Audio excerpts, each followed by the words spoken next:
Hello and welcome to Network. My name is Phumelele Zondi with your technology and social media news. Now remember, if you want to be a part of this conversation, hashtag SABC Network or at SABC Network on Facebook, Twitter and Instagram. Here's what's coming up in the program. We discuss mobile banking, as that was one of the topics that were discussed at the World Economic Forum on Africa in Durban. We also have information on the Samsung Galaxy S8. It has launched in Johannesburg, and that launch was last night. Our discussion is on cybersecurity with Nick Saunders from Mimecast. Hello, Nick. Hi, how are you? Are most people secure online? Unfortunately not. We have more details on that discussion later in the program. Stay with us.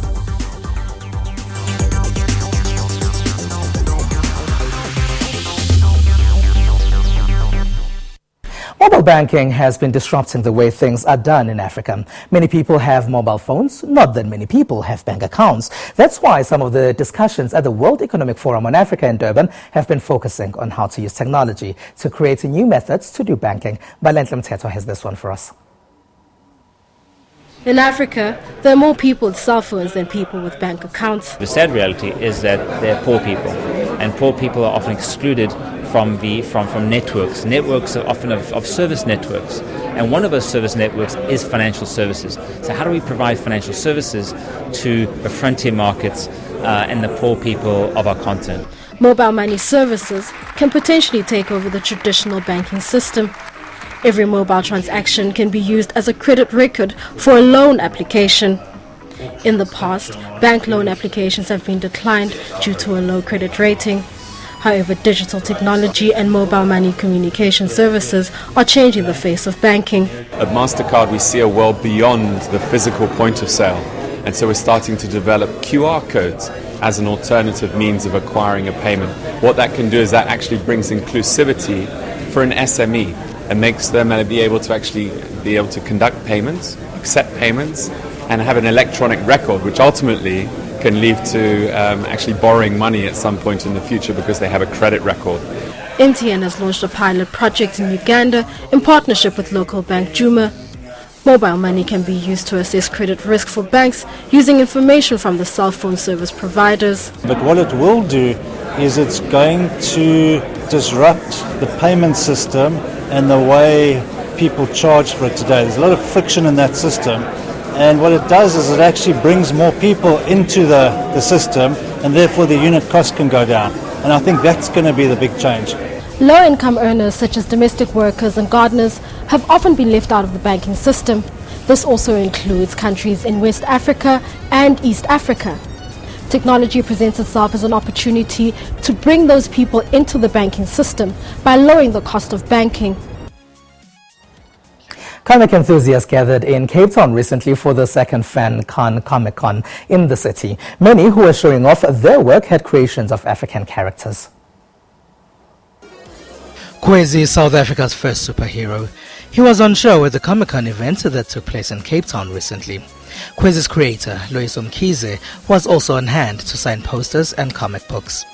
Kwezi is a self-absorbed 19-year-old who has to figure out ways to use his newly found superpowers. One of the key factors in my work is developing an African identity, well fit for the 21st century. I mean, the contemporary South African is very different to what we might consider to be, part of the modern world, and there's so many great stories that we haven't told of ourselves and our cultures, and superimposing those factors into a superhero genre just felt so great, and such a powerful statement that creating South Africa's first superhero seemed like such a tantalizing idea that I couldn't resist, and that's where Kwezi came in, and I think more titles in that same vein will come out from my stable. At Comic-Con, enthusiasts of comic culture had a chance to buy collectibles and experience products based on some of their favorite superheroes and villains. And in Cape Town, it was clear that attendees were looking to breaking away from a long history of Western comic superheroes like Superman and Batman. Creators here have stories based on African characters and culture. The idea is really, there's a lot of good guys out there doing things, but the thing is for us to connect them. But I think it's events like these where the guys will notice that there is scope for them to do something. There's a market for them. There's a fan base out there that would love to hear what's happening, especially with our African mythology, the stories out of Africa. There's beautiful things that can be told. Newcomers were also given a chance to present their work and convince investors and fans that they can contribute to the future of comics. Yeah, well, I have mostly been exposed to international comics, but I definitely am starting to get interested in more African comics and more local talent, and that's definitely where I'm looking to break out into. The gathering also attracted international players like US-based Top Cow president and COO Matt Hawkins. I'm here to try to show my work to an audience that has probably not been exposed to it before. Top Cow is well known internationally for books like Witchblade in the Darkness and Wanted, which was the Angelina Jolie film based on our comic book. We have about 6,000 titles we've published in our 25-year history. So there's a lot of material that's available. It's all available through Comixology, which is a digital imprint, so anyone can read it anywhere. But it's also available in print on Amazon. We're here definitely looking for other publishing partners in the African continent to publish in some of the native tongues. Organizers say the interest and skill around comics and African pop culture is enough to grow the event to other cities across Africa. Last year, Samsung's reputation was dented when its Note 7 mobile phone devices were catching fire. Despite this, there's been a lot of excitement around the launch of their new flagship device, the Galaxy S8. Producer Lebusi Jage was at the launch in Johannesburg recently. Samsung has finally unboxed their flagship smartphone, the Galaxy S8, at a celebrity-filled event held in Times Square Casino here in Pretoria. The electronics company pulled out all the stops in honor of the newly launched Galaxy S8 and the S8 Plus by even inviting a good number of South Africa's who's who's, something out of the ordinary for Samsung. We have influential people here, people who are famous faces within South Africa, and we want them to get to know the device. We're proud of it, we want them to be proud of it, and to carry it as a badge, as a proud symbol. Samsung's Justin Humes added that their customers will enjoy this device as it has improved features compared to its predecessor, the Galaxy S7. We've really almost placed in a box what we think a smartphone can be. Here we're offering a device that firstly feels phenomenal. It's like silk in your hand, with the glass front and back, so the design is unbelievable. And then we have our Infinity display, which is edge-to-edge screen, which nobody else has really done before. And that makes sure that you have an incredible viewing surface for those famous selfies that you want to take, the pictures, as well as the video content that we're getting from YouTube and the like. We found out what one first-time user felt about this smartphone. I think one of the main attractions of the screen, of the phone itself, is the screen, making it basically the full length without any borders, which I think was great. Obviously you have the internal upgrades, which is difficult to notice unless you really push the device, but all in all, flawless, smooth. The operating system functions well, the camera is great. I've taken some snapshots and selfies and whatnot. Samsung says that the devices are officially in stores and that the Galaxy S8 goes for almost 16,000 Rand, while the S8 Plus sells for about 18,000 Rand. Twitter and Instagram gained more users, and a primary school in Western Senegal piloted cyber-smart digital technology. These are some of the tech stories that made headlines in the last week.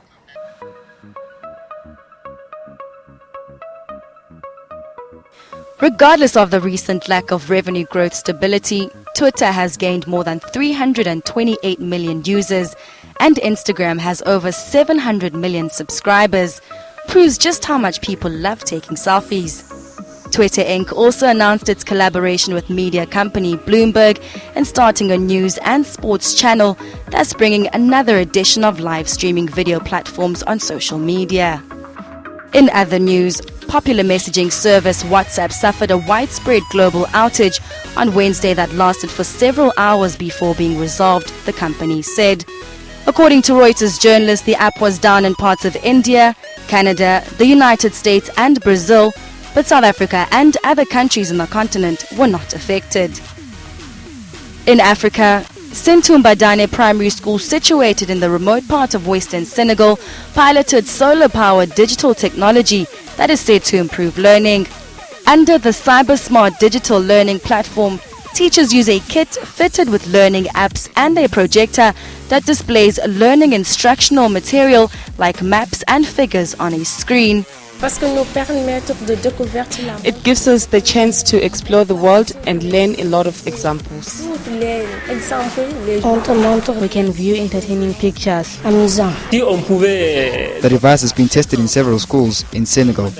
Plans are being made to test it further in 50 schools, after which it will be ready for distribution to more institutions. The device has been tested in several schools in Senegal, and plans are underway to test it further in 50 schools, in which it will be ready for distribution to more institutions.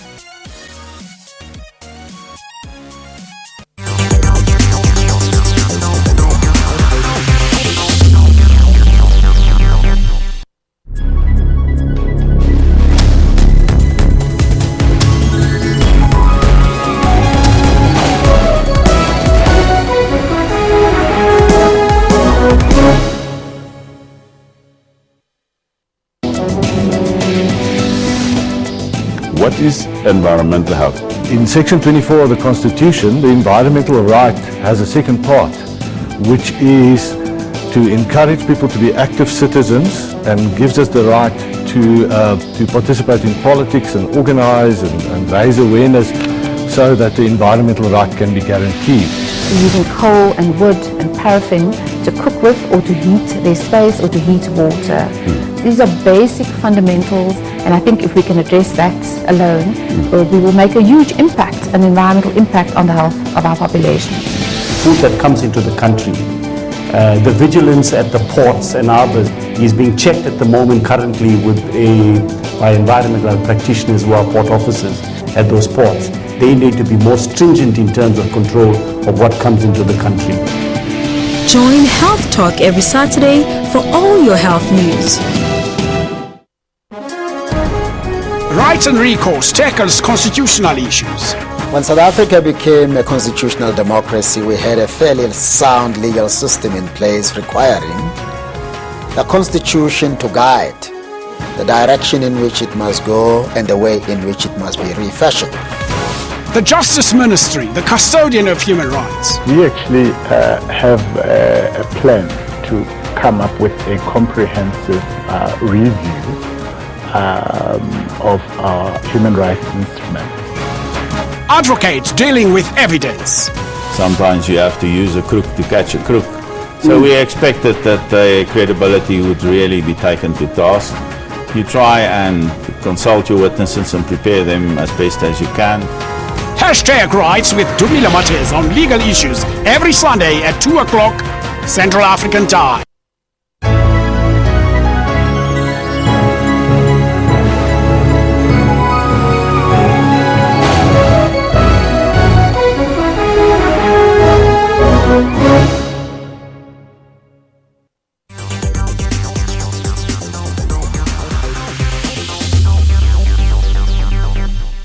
It's hashtag SABC Network or at SABC Network. Now that's on Facebook, Twitter and Instagram. Now Russia has denied involvement in cyber attacks on the German political establishment.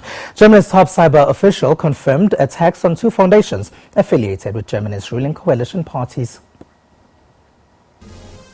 The head of Germany's domestic intelligence has said it would ultimately be up to the Kremlin to decide whether data gleaned from cyber attacks directed at German lawmakers and political parties would be used to try to affect the September 24th national election. For our real perception, most of the attacks failed, but we do not know if there were any further attacks which were perhaps successful. We must assume that with the 2015 Bundestag hack, a large amount of data was leaked. We do not know exactly what information was leaked, but we can imagine that our counterpart has analyzed whether it was exploitable information for campaigns. Hans-Georg Mason, president of BV Agency, said large amounts of data were seized during the May 2015 cyber attack on the Bundestag, or lower house of parliament. This was previously blamed on an APT-28, a Russian hacking group. Es fängt damit an, dass über offizielle Medienkanäle. It starts with official media channels, Russian media channels, biased information, scattering of false information, attempts to place certain images, like in the case of Lisa, if I may recall that campaign, but also information that is not false, not fake news, but real information that is generated without citation. Keyword cyber espionage.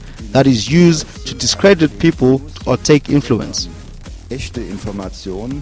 Mason says there have been subsequent attacks directed at lawmakers, the Christian Democratic Union of Chancellor Angela Merkel, and other party-affiliated institutions, but it is unclear if they had resulted in the loss of data.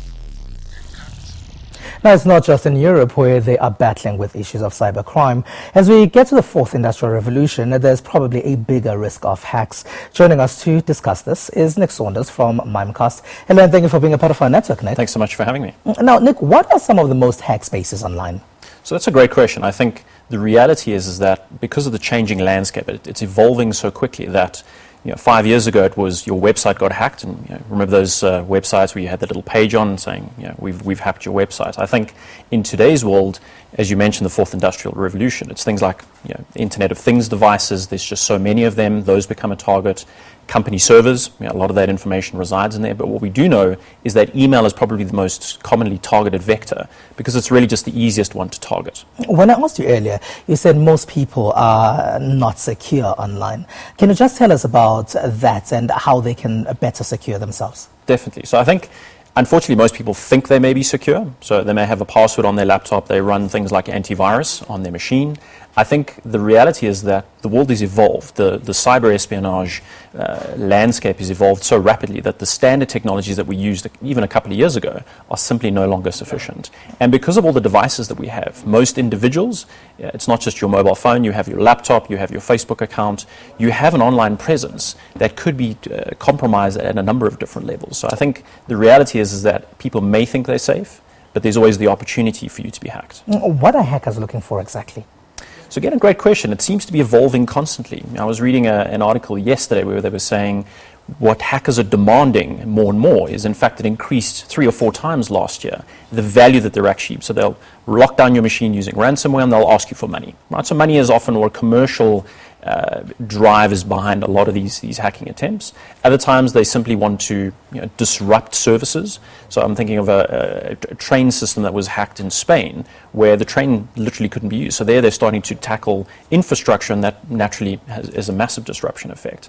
I think the other side of it is also they're looking for information, right? Information in today's world is often becoming more valuable than money. So if I can access somebody's information, I can either use it as a competitive advantage. It could be governments trying to find out information. So there's a number of different elements relating to what is it that they're looking for. But certainly we're seeing a big rise as it relates to commercial benefit or access of information. Now, if you were advising a big corporate organization on what they should be doing, because as you mentioned, a train system was hacked, we've heard of governments being hacked as well, what would you say to them? So I think it's no longer good enough to have a single strategy. Right? 5 to 10 years ago, it was okay to have a single layer of security and that protected your network. I think in today's world, it's moving beyond just cybersecurity. It's moving into the world of what we call cyber resilience. Right? So where previously you were able to just protect your network. So a good example of this would be your own house, right? You have a perimeter wall, you may have electric fencing, etc. That's effectively what security was about. So that's preventing somebody from coming in. In a cyber resilience world where you need to be able to build out resilience across the board. So that's both outside of the network before it even arrives at your front door. If something does happen, are you able to recover from that? So it's about protection, education, and awareness throughout your organization. And the only way you can do that is using multiple layers of security. It's about having a multi-vendor strategy, specifically in terms of things like email. It's no longer good enough just to have one vendor providing that. You need to rely on best practice from a number of different elements. Earlier you spoke about the Internet of Things. Now people have smart homes and things like that. And in the past we've always only worried about protecting our laptops, our tablets and our smartphone devices. Are we supposed to protect our smart homes as well? How? So again, a great question. I think it comes back to the first question you asked me, which was, is everybody secure? And I think if it was only relating to email and perhaps your laptop, we'd probably be okay. The reality is that people forget about all the other internet-connected devices they may have. For example, your fridge could be an internet-connected device, right? So for you, it's convenient because it could order food for you. It could be delivered the next day. The reality is that the manufacturers of these devices, because there's just so many of these devices out there, there's literally millions of different ones coming into the market as we speak, their ability to protect every single device with the best security just doesn't make sense for them. So they're largely relying on the end user to say, if you have a wireless network in your house, are you building a firewall? Do you have network security built into that? And unfortunately, Joe Blogs on the street doesn't necessarily have the knowledge, the experience, and the understanding of how to really secure that network. So it becomes an easy target for somebody to hack into that system, identify the information they want, and the even scarier statistic is that it's not necessarily that person that's being hacked. They might be a conduit into somebody else. So if I'm a small shop that has a very basic network, it's easy for me to be hacked. But that shop might supply somebody like Pick and Pay as an example, right? So the reality is that they might be hop on from an insecure network into a very secure network very, very easily. Who do I go to if I want to secure my networks? So again, there's no easy answer to that. I think the reality is that there's so many vendors out there. You know, if you look at just the antivirus space as an example, there's literally hundreds or if not thousands of new companies popping up all over the show. So I think it's really, as if I'm a consumer, I need to be able to go and look at things, you know, we live in a world where information is freely available, right? So go and look at things like reviews, understand which of the technologies that are best suited for you. You have so many options. You can really tailor make that. I think I can certainly speak from an email perspective. At Mimecast, our job is around securing email, right? And really making email safer for business. So for us, it's around, we spend a lot of time consulting with businesses, with organizations, obviously doing interviews like this around creating awareness around if you are going to be looking at what security is about. It's not just it's not just one solution. It's a multiple levels of solution. Nick Saunders, thank you very much for joining us and being a part of our network. Thank you so much for having me. All right, so that's Nick Saunders there. Nick Saunders is from Mimecast. Now, TV personality Joanne Strauss tells us what her favorite piece of technology is. The life ball is sold out. In fact, they say it's more difficult to get into the life ball than into the Oscars. For the second year in a row, Top Billing has all-area access to Europe's largest and most glamorous charity fundraiser. Hi, I'm Joanne Strauss, and my favorite gadget is my wireless speaker at home, because as a mom of 2 young children, I don't get much time to go out to the club. So what we do at home is we put on amazing music, we sort of put on the Bluetooth, you know, stream all the music, and we just have dance-offs actually at home. My husband, the kids, I'm a wireless speaker, love.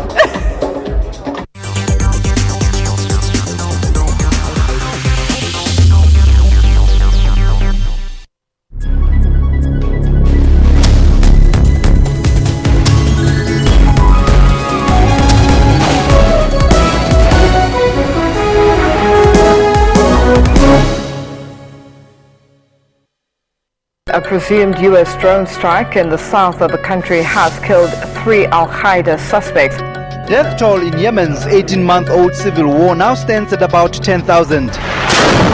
People get killed or die and are actually buried before they're recorded, and we don't have a way of recording that, but we know the numbers are much higher. Water restrictions are to be imposed on villages in and around the Nkomazi municipality. Pumps can't pump the water because there's no water in a river, and if the water is coming back, then it's full of mud. Those who can pray and those who can do any miracle to make sure that we've got enough rain, give it a try.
Hashtag SABC Network or at SABC Network on Facebook, Twitter and Instagram. Welcome back.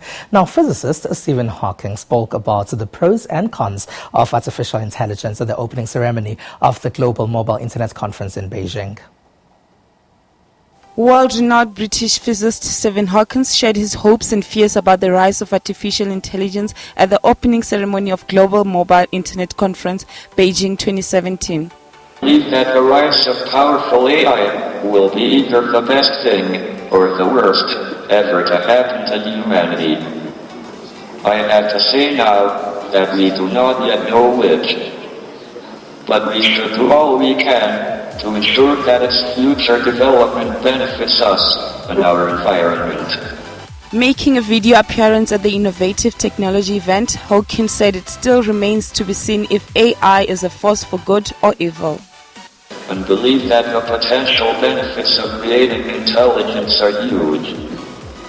Perhaps with the tools of this new technological revolution, we will be able to undo some of the damage done to the natural world by industrialization. The physicist expressed his concerns about the fast-evolving technology, raising questions about how autonomy should be defined for autonomous vehicles and drones, and how culpability should be determined in the event of misuse or malfunction. As you heard earlier in the program, this digital age is often called the fourth industrial revolution. This week, our Twitter poll has been asking if you think Africa's economies will grow during this fourth industrial revolution.